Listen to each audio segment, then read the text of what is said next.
어떻게 보면 두테르테식인데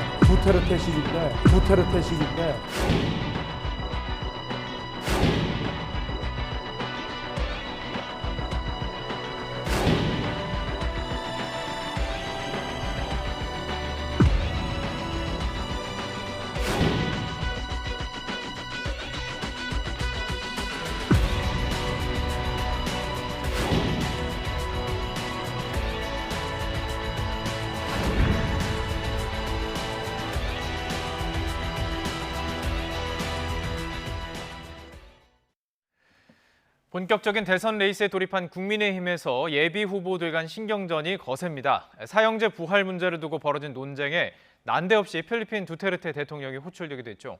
여당에서는 이재명 지사의 무료 변론 논란이 여전히 뜨겁습니다. 나이트포커스 오늘은 박창환 장한대 교수, 이종근 시사평론가 스튜디오에 나오셨습니다. 안녕하십니까? 네, 관련 소식 이제 자세히 좀 다뤄보기 전에 오늘 윤석열, 홍준표 두 사람 설전에 필리핀 대통령 두테르테 대통령이 소환이 됐죠. 관련 발언 모아봤습니다. 먼저 이야기 듣고 오시죠. 흉악범에 한해서는 사형집행을 하자.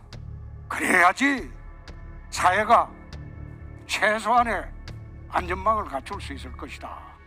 지금 유영철이, 강원순이 그 흉측한 살인마들이 교도소에서 얼마 전에 음란 동영상 못 보게 한다고 난동을 치던 애들. 그런 세상이 돼버렸어요. 왜 흉악범에 의해서 피해를 당한 그런 가족의 생각은 하지 않느냐. 흉악범들에 대한 강력한 처벌은 국민 모두가 바라는 것이고 또 우리 법 제도 자체가 그렇게 되도록 설계가 되어 있습니다. 그러나 행정의 수반인 대통령이 형사 처벌에 관한 이런 사법 집행에 대해서 언급하는 것이 어떻게 보면 두테르테식인데. 네, 이 두 발언 함께 모아서 들어봤습니다. 일단 뭐 논란의 포문이라고 해석을 하자면 윤 전 총장이 열었다고 볼 수 있는데 사실 그 핵심은 사형제 부활에 대한 내용이에요. 둘 다 검찰 출신이고 법률가입니다. 사형제 부활에 대한 이런 어떤 공식적인 어떤 토론이 될 수도 있을 법도 한데 일단은 논란, 어떤 설전으로 이어가고 있어요? 일단 저는 사형제 부활이라고 하는 것의 이슈를 왜 선택했느냐, 이게 저는 핵심이라고 봅니다. 예. 그러니까 사실은 지금 이제 홍준표 후보 같은 경우에 그동안에 이제 지지율의 좀 상승세가 그동안에 눈에 보인다, 이런 이제 기사들도 굉장히 많이 나왔었는데 네. 사실은 사형제라고 하는 그 이슈를 꺼냈을 때 국민의 절반은 사형제를 찬성합니다. 네. 국민의 절반은 또 사형제를 반대합니다. 예. 그러니까 이게 수십 년 동안 이어져 온 거예요. 네. 그러니까 사형제도라고 하는 이슈를 갖다가 얘기를 하게 되면 최소한 국민 50%의 지지를 갖다가 모을 수 있는 이슈입니다. 언제 얘기해도 50%는 예. 지지를 받는 거예요. 예. 자, 이걸 왜 했느냐? 지금 지지율의 상승세를 갖다가 더 유지하고 견인하기 위해서 대중적인 이슈를 갖다가 하나 던진 겁니다. 예. 이거에 대해서 이제 윤 전 총장이 이 사형제에 대해 본인이 이제 검찰총장 출신인데 네. 법률가 출신인데 여기에 대해서 말을 안 할 수가 없죠. 네. 기자가 당연히 질문을 했고 네. 거기에 대해서 이제 답을 할 수밖에 없을 텐데 네.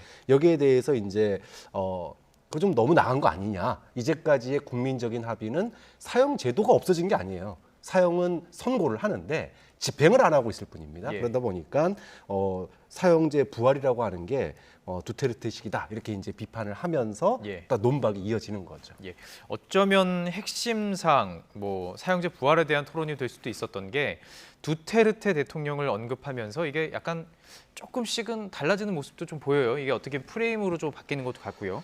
두테르테를 굳이 언급한 이유가 좀 있을까요? 어떤 의도라고 보시는지요? 일단 윤석열 후보의 그 워딩만 한번 살펴보죠. 네. 그러니까 지금 교수님께서 잘 설명을 해주셨지만 우리나라에 사형제가 없는 건 아니에요. 사형제가 분명히 있습니다. 그리고 사형제도 사형을 언도도 할 수 있어요. 다만 그것을 10년 이상 집행을 하지 않았기 때문에 실질적 사형 폐지 국가에 범죄에 포함될 뿐입니다. 그렇죠. 예. 그럼 시스템 자체는 사형제가 폐지된 건 아니에요. 예.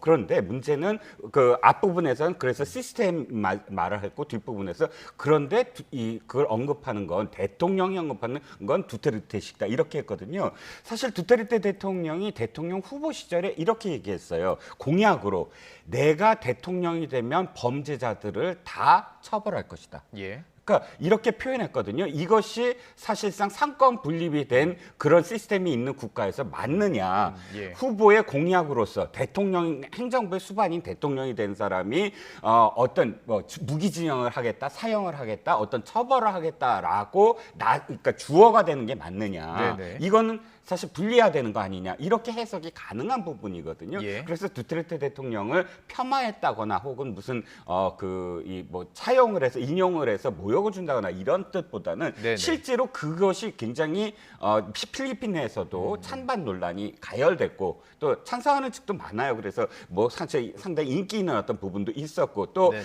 엠네스티라든지 이런 곳에서는 굉장히 비판적이죠. 그거는 예를 들어서 취임하자마자 한 6개월 이내에 5,800명이 사실은 사살됐거나 공약을 지켰네요.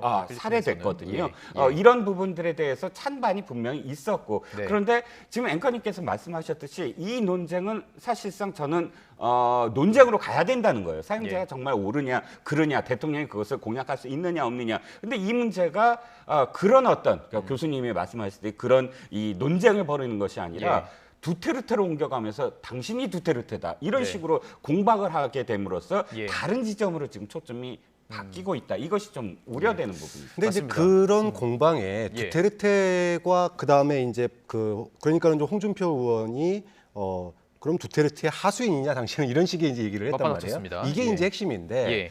사실은 이제 홍준표 후보로 보자면은 윤석열 후보는 굴러 들어온 돌입니다. 네. 그냥 굴러 들어온 게 아니라 어떻게 보면은 상대 진영에서 굴러 들어온 돌이에요. 그런데 상대 진영이 두테르테고 예. 그 두테르테 밑에서 일하던 사람이 윤석열이다. 이렇게 이제 얘기를 한 거 아닙니까? 예. 그러면은 이거는 이제 과거에서부터 우리가 윤석열 전 총장이 야당행을 선택했을 때 양쪽으로부터의 견제를 받을 거다. 진보 진영으로부터도 비판을 받지만 네. 과거에 탄핵의 어떤 그 뭐 여러 가지 수사를 했었기 때문에 예. 보수 진영으로부터도 받을 거다라고 했는데 이제 그 칼을 보도의 칼을 정가의 보도라고 하나요? 항상 써먹을 수 있는 칼을 꺼낸 겁니다. 그러니까 윤석열 후보의 정체성에 대해서 네. 지금 이제 논란을 하는 거예요. 예. 이게 왜 지금 또 나왔냐 하면 어저께인가요? 그저께인가요? 윤석열 후보가 충청도를 방문해가지고 유경수 여사 생가를 예, 방문을 예. 했었죠. 자, 경선을 앞두고 보수 핵심의 어떤 마음을 흔들 수 있는 생가를 방문해서 보수층에게 어필하는 이야기를 계속한다.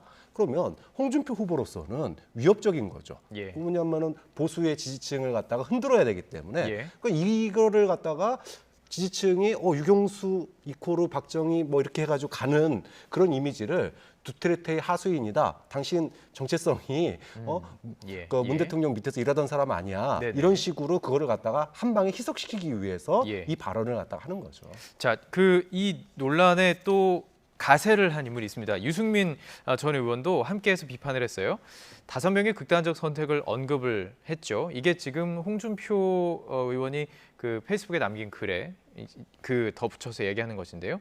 자, 유승민 전 의원 측은 계속해서 함께 그 홍준표 의원 측과 같이 일단은 이 진영에서는 같이 가는 모양새예요. 예. 네, 그렇습니다. 예. 지금 뭐 교수님도 말씀하셨지만 이게 그 원래 한나라당 시절부터 계속 그 있었던 의원들 후보로 대통령 후보든 아니면 뭐 당 원내대표 지도부 후보든 이렇게 나왔던 그런 후보들과 그다음에 상대 진영에서 온 후보들 네. 뭐 이런 구도가 지금 형성이 돼 버렸어요. 자연스럽게. 예. 그러면서 이슈마다 사실은 그런 그 대척점이 지금 되고 있는데 어떤 의미에서는 박근혜 대통령 당시에 사실상 박근혜 대통령과 관련된 그런 이슈가 있는 사람들이 도리어 박근혜 대통령을 수사했다고 지금 비판을 하는 대목도 있다는 것이죠. 네. 홍준표 후보 같은 경우는 당시 박근혜 대통령을 당대표로서 제명 했던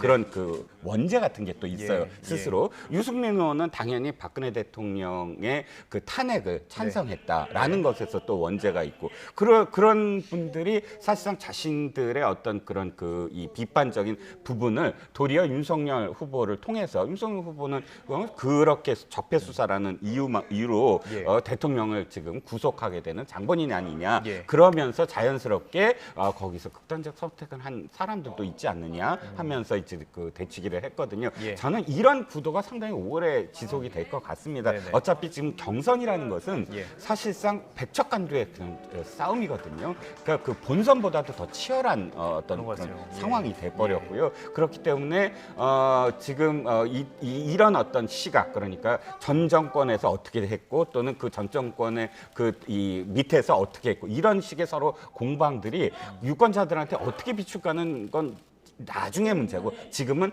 각을 세우는 첫 번째 이제 경선이 시작되는 어떤 단계라고 볼 수가 있죠. 예, 그렇습니다. 자, 지금 말씀하신 것처럼 경선이 어떻게 보면 더 치열하다고 말씀을 해주셨어요. 지금 이야기한 것처럼 이런 어떤 대결 구도 상황 속에서도 경선에서 사실은 저희가 주목해야 되는 건 공약 아니겠습니까? 유승민 의원 측은 윤 전 총장의 부동산 공약에 대해서도 공격을 했습니다.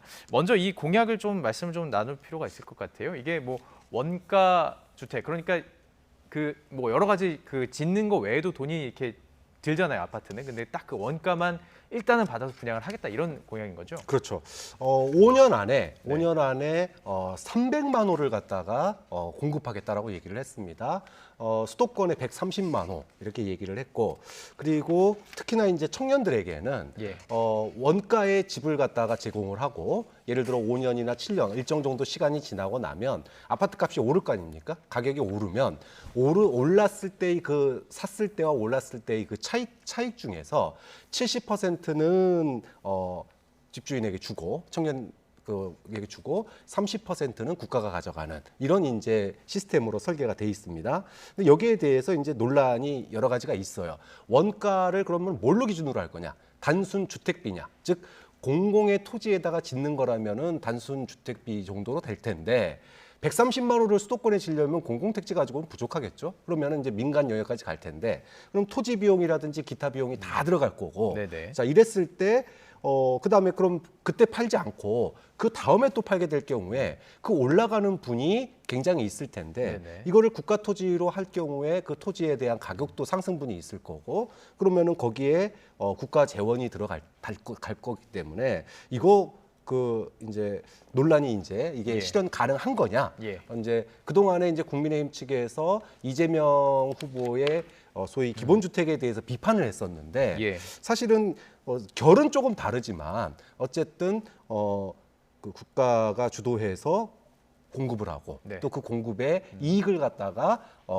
수혜자에게, 청년들에게 돌려주겠다라고 하는 거다 보니까 세금이 예. 들어갈 수밖에 없습니다. 예, 예. 이 부분을 지금 이제 유승민 후보가 지적을 하고 나온 거죠. 유승민 후보 측은 어떻게 보면 굉장히 시장주의자, 네. 경제 전문가이기 때문에 이 부분을 더 공격을 하는 것 같습니다.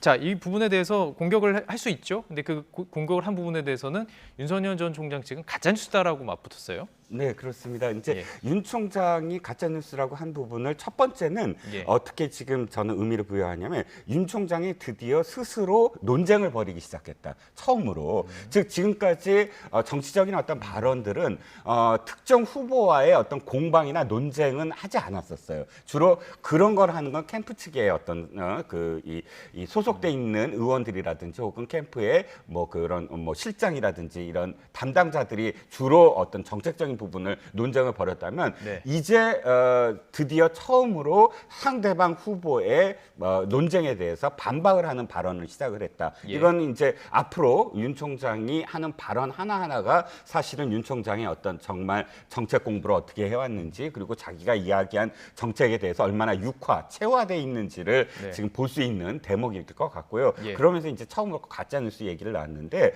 상당히 이제 가짜뉴스라는 건 사실 공격적인 정치적 언어에 불과한 불구하고 이 문제를 굉장히 설명을 잘 해야 될 부분이 분명히 네, 있어요. 네, 네. 그러니까 의미는 좋지만 그러나 진짜 국가 재원이 하나도 안 들어갈 수 있느냐? 뭐 국가 재원이 안 들어간다고 그냥 단언해 버렸거든요. 네. 상당히 상황에 따라서 굉장히 많은 어떤 그 변수가 있는 부분이라 예. 설명을 해야 될 텐데 두 번째는 유승민 의원이나 혹은 홍준표 의원이나 원희룡 의원이나 후보들 쭉 보면 원희룡 후보나 후보들 보면 사실은 다 대동소이해요. 뭐냐면 규제 다 풀어야 되고 LTV 완화해야 되고 뭐 사실 다 똑같아요. 공급 공급이 늘려야 있어야 되고, 되고 예. 뭐 이런 부분에서 조금이라도 더 차별화된 무엇인가를 내놓았을 때 서로 견제하는 분위기. 이건 네. 앞으로 경선 때 계속 검증을 해야 될 부분인데 예. 이제 또 다시 말씀드리지만 이제 시작이다. 이제 시작됐다라고 시작. 예. 볼 수가 있겠죠. 논쟁의 정면에 등장을 한 이유, 뭐 여러 분석이 있을 수 있겠지만 요즘 그 지지율이 뭐 홍준표 의원이 좀 치고 올라오는 분위기도 있고 그런 것에 영향이 있지 않을까 이런 분석도 있던데요. 네, 윤석열 후보가 그 동안에 이제 지지율이 조금 하락하는 그런 경향성이 있었고 네. 상대적으로 최근 여론조사에서 뭐 그렇게 큰 차이는 아니지만 홍준표 후보가 좀 이제 상승하는 그런 추세에 있다 보니까 뭐 그리고 또 여러 가지 또 감정적인 대립들이 있잖아요. 캠프 간에 가장 핵심은 경선 룰을 둘러싼 그런 감정의 대립도 있고 그러다 보니까 발언의 수위는 좀 높았습니다. 그런데 네. 최근에 이제 당 대표와의 윤 캠프 간의 갈등 때문에 말을 자제하고 있었기 때문에 이게 돋보이는 거지 새로운 말 한 건 없어요. 예. 그러니까 예를 들어 자신의 그런 그 소위 두테르테 수하라고 하는 거에 대해서 그 과거에도 공직에 있으면서 소임을 다한 거다. 이 과거에도 했던 얘기 또한 이번에 한 겁니다. 예. 그다음에 가짜 뉴스라고 이렇게 얘기한 거에 대해서도 사실은 뭐 그 가족 관련된 그 부인 관련된 그런 거 나왔을 때도 네, 네. 이 정도의 워딩은 있었어요. 네. 다 그렇기 때문에 새로운 워딩, 새로운 어떤 정책에 대한 반격 이런 부분은 전혀 없었다. 네, 네. 그런 측면에서 보면 아직까지도 윤 전 총장이 본격적으로 저는 뭐 토론에 뛰어들었다 이렇게 네. 보기는 어렵고 예. 그 동안에 이게 윤 전 총장의 발언이 오늘 세 보이는 이유는 딱 하나입니다. 그 동안에 이 이준석 대표와의 갈등 때문에 입을 다물고 있다가 갑자기 이런 얘기를 하니까 더 세 보이는 것뿐이지 뭐 의미 있는 새로운 워딩이 나왔다거나 뭐 그러진 않은 것 같아요. 예. 자, 그 지금 말씀해 주신 것처럼 역성택 방지 조항 그 부분을 언급을 해주셨어요. 이 부분을 조금 더 깊이 있게 좀 얘기를 나눠봐야 될 것 같은데요.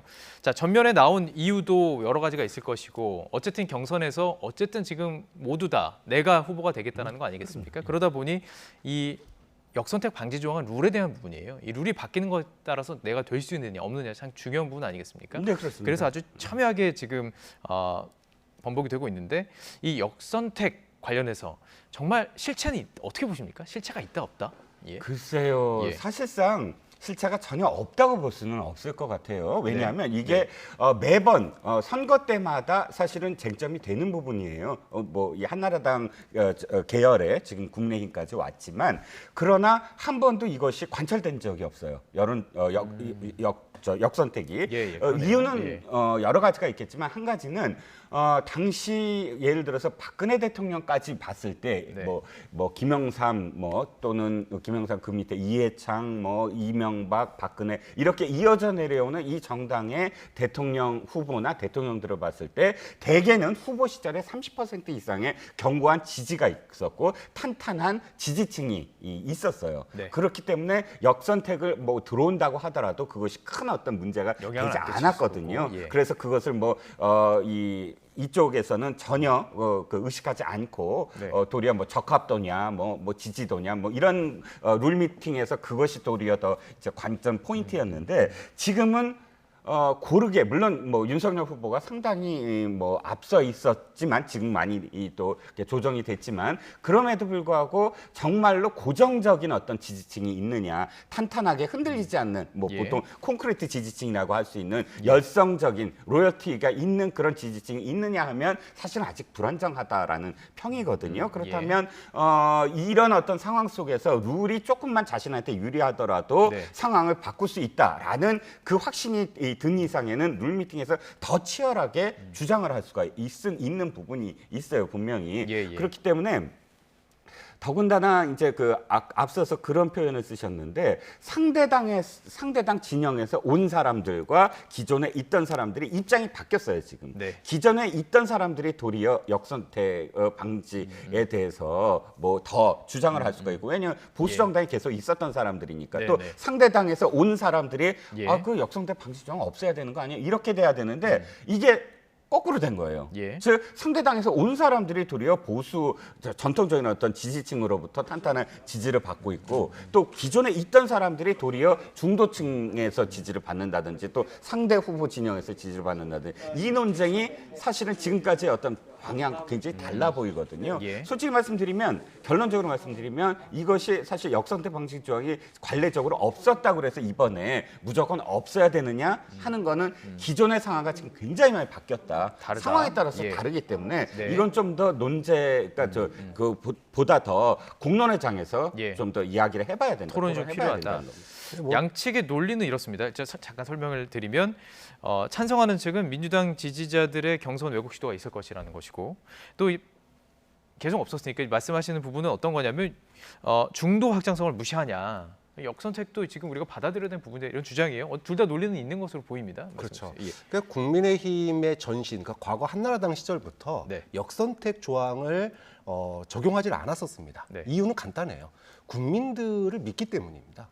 어차피 대통령 후보라고 하는 거는 네. 전체 국민들에게 투표예요. 거의 모든 국민들이 사실 투표율이 굉장히 높지 않습니까? 우리가 역대 대통령 선거를 보면. 네네. 자, 그러다 보니까 역선택의 어떤 의미를 그렇게 부여하지 않았었습니다. 예. 이제 저는 좀 역선택이 과연 실체가 있느냐 이 부분에 대해서도 얘기를 해봐야 되는데 지금 민주당 같은 경우에 딱 한 번 있었어요. 정몽준, 노무현 후보 단일화 여론조사에서 예. 정몽준 후보가 역선택 방지 조항을 꼭 넣어야 된다라고 강조를 해가지고 예. 당시에 한나라당 후보였던 이회창 후보 지지층을 걸러내고 한 적이 있었거든요. 예. 근데 그때 무슨 일이 있었냐? 이회창 후보 지지층이 나 이회창 후보 지지 안 해요라고 들어온 사람들이 있었습니다. 예. 그거를 어떻게 비교를 했냐? 당시에 이회창 후보의 평균 지지율이 한 30% 조금 넘었는데 네. 이 여론조사에서는 유달리 28점 몇 %. 그래서 평상시보다 1.8%가 적게 나왔다는 거예요. 네, 1.7%가. 그래서 이회창 지지층에서 정몽준, 노무현 이 단일화 여론조사에 네네. 1.7% 정도가 역선택을 시도했다. 이렇게 당시에 이제 분석이 됐었습니다. 예. 그런데 이 1.7% 가지고 대통령 후보가 바뀐다면 예. 그거는 이제 과연 이게 이제 유의미성이 있느냐 네. 이런 이제 얘기가 나올 수 있는 거죠. 그다음에 지난번 국민의힘 당대표 경선 이때 여론조사에서는 이준석 후보가 앞섰고 당에서는 뭐 나경원 후보가 앞선다 이런 얘기가 있었고 그래서 결국은 역선택을 할 거냐 말 거냐 그 방지 조항을 넣을 거냐 말 거냐 넣었잖아요. 넣었는데 그래도 이준석 대표가 됐습니다. 네. 그 얘기는 뭐냐 하면 예. 규모가 클수록 대통령 후보라든지 당대표라든지 뭐 이게 지방선거라든지 또는 뭐 지역구의 국회의원 경선이 아니잖아요. 모 단위가 클수록 역선택은 사실상 적용하기가 그러니까 그 실효성을 발휘하기가 그걸로 결과가 바뀌는 결과가 예. 그다지 그다지 나오지 않는다라고 하는 사례가 많기 때문에 예. 과연 이 논쟁이 기싸움 이상 캠프 간의 이해관계나 기싸움 이상의 의미를 갖겠느냐 그럼 뭐 그렇게 보고 있습니다. 사실 굉장히 중요한 논의네요. 이게 앞으로의 어떤 계속 이게 정당 정치를 해나가는 과정 속에서 되게 그럼요. 중요한 논의인데 예. 자 그렇다면 어떻게 되는 건가요? 지금 현재는 그러니까 당 선관위에서 결정한 대로 움직이게 되는 거죠? 네, 그렇습니다. 원래는 지금 경선 준비위에서 예. 역선택 방지 조항을 넣지 않기로 했어요. 예. 그런데 이게 경선 준비가 지금 선관위가 되면서 네. 사실 경선 준비위의 비판이 굉장히 많았잖아요. 비판의 가장 큰 원인이 당원 당규에 없는 조직이다라는 거예요. 예. 당원 당규에 없는 조직이 결정한 것을 당원 당규가 있는 조직이 그대로 승계할 수 있느냐에 대한 문제였거든요. 예. 그런데 정홍원 그 선관위원장이 임명되면서 이 유추 해석을 사실은 지도부에 맡겼어요. 지도부가 한테 그렇다면 이걸 어떻게 우리가 시작을 하는데 어떻게 결정을 할 거냐라고 도리어 이제 물었을 때 최고위를 비롯한 이준석 대표가 선관위가 결정해 달라. 라고 어떤 의미에서는 권한을 위임한 네. 공식적으로 위임한 상태거든요. 그렇기 때문에 선관위에서 이게 결정이 돼야 되는 문제가 돼버렸어요. 예. 그러면 정원 총리 입장은 정원 위원장 입장은 이렇습니다. 각 후보들의 의견을 충분히 듣겠다. 충분히 듣고 가장 그 합리적인 어떤 그런 그 방안을 내겠다라는 입장을 보이고 있습니다. 네네. 자, 일단 듣고 합리적인 방안을 도출한다. 근데 지금 들리는 소식에 의하면 정권 교체 찬성하는가 이런 그 안을 넣겠다는 거예요. 지금 확실하지는 않습니다만 과연 이 조항만으로 지금 역선택 현상을 다 막을 수 있느냐 이것도 또 하나의 또 그 주제 아니겠습니까? 그러니까 이제 경선 룰을 결국은 바꾸겠다는 겁니다. 이 얘기는. 바꾼다. 뭐 예. 아까 역선택 방지 조항을 도입하자라고 이제 그 소위 굴러 들어온 후보들 측에서 지금 강하게 주장을 하고 있는데 그 안에는 이제 본선 그러니까 예선에서 1차 경선을 통과했을 때 8명이 되고 그다음에 4명이 되지 않습니까? 그러면은 그 4명 안에 들어야 될 텐데 지금 뭐 가장 강하게 얘기해 온 게 최재형 후보 측에서 가장 강하게 얘기를 했는데 네. 지금의 지지율로 과연 4명 안에 들 수 있겠느냐? 특히나 역선택의 방지 조항이 본인은 이제 보수 지층의 강력한 지지를 받고 있으니까 네. 역선택 조항을 하게 되면 본인은 4등 안에 들 가능성이 있는데 만약에 이걸 안 하게 되면 일반 여론조사에서는 조금 더 낮거든요. 그러다 보니까 4등 안에 못 들 이런 이해관계가 있는 거예요. 네. 자 그런데 정권 교체에 찬성하는가? 찬성하지 않다 그러면 그래서 뺄 거 아니에요. 그게 아까 국민의힘을 지지하는가 야당 대선 후보를 지지하는 거 이거는 뭐가 다르죠? 그냥 이거는 역선택 조항 넣은 거예요. 뭐 이렇기 때문에 이렇게 말만 바꾼다고 해서 의미가 바뀌는 것이 아니다. 지금 현재 역선택 조항에 따라서 지지율 순위가 바뀌는 후보들이 있고 예. 여기에 대해서 캠프 간의 이해관계가 다르기 때문에 논란이 된 거거든요. 네네. 그래서 말을 뭘로 바꾸든지 간에 역선택 조항이 들어간다 그러면 지금 후보들 간의 캠프가 양분돼 있어요. 예. 뭐 대여섯 개씩 이렇게 나뉘어가지고 양분돼 있는데 절대 입장 안 바뀝니다. 예. 이렇게 바꾼다고 해서 캠프 간의 동의가 안 이루어질 거라고 저는 봐요. 그렇다면 결정이 되면 후유증은 어떻게 피해갈 수 있을까요? 그런데 문제는 예. 지금 그 어떤 그 대선보다도 사실상 이 지금 국민의힘 계열 정당은 절박할 수밖에 없거든요. 기억하시다시피 4월 재보궐선거 이전에 굵직한 모든 선거들에서 다 패배한 그런 정당이에요. 재보궐선거 2군데에서 이겼다고 하더라도 지금 절차절명의 정권 교체의 그런 의지가 충만해 있는 상황이어야 되거든요. 네네. 지금 앵커님께서 말씀하신 거에 저변에 뭐가 깔려 있냐면 그럼 불복할 수 있느냐예요. 만약에 선관위가 무슨 결정을 하는 거나 당 지도부가 최종 결정을 내렸는데 거기에 내가 못하겠어 하면 룰미팅에서의 어떤 그런 그 과정을 전부 다 부인하게 되고 그러면 난 불복하겠다라고 선언하는 것이거든요. 예. 과연 그 선언이 지금의 어떤 이 국민의힘을 지지한다거나 또는 정권 교체를 열망하는 유권자들에게 어떻게 예. 비추질 것인가에 대한 생각을 안 할 수가 없어요. 저는 교수님과는 생각이 다르게 이 논쟁은 사실상 그렇게 크게 쟁점이 될 것 같지 않다. 지금 현재는 사실 룰미팅의 시작이고 네. 대척점에 서야 되지만 그럼에도 불구하고 정원 위원장의 어떤 그런 지금까지의 정치 역정이라든지 네. 그러니까 정원 위원장이 총리 시절부터 또 이 당의 고문으로까지 이어지는 어떤 정치 행보가 예. 모가 나거나 어떤 뭐 그렇다고 결정적으로 자신의 의견을 충분히 관철하거나 이런 카리스마 있는 그런 네. 지도자라기 그러니까 정치 리더십이라기보단 예. 설득하고 그것을 화합하면서 결론을 내리는 그런 정치인이거든요. 예. 그러니까 사실 선관위원장이 임명된 이유이기도 하고요. 예. 그래서 현재 나와 있는 것보다 더 절충안이 있더라도 그것을 물론 챙챙거리면서 부딪히긴 하겠지만 최종적으로는 예. 받아들일 것이다라는 생각입니다. 알겠습니다. 이 경선 과정에서 우리 시청자 여러분들, 국민분들은 누구를 뽑아야 되느냐, 누가 대통령의 자질이 있느냐 이걸 모든 것들을 종합적으로 판단하는 기간인 것 같습니다.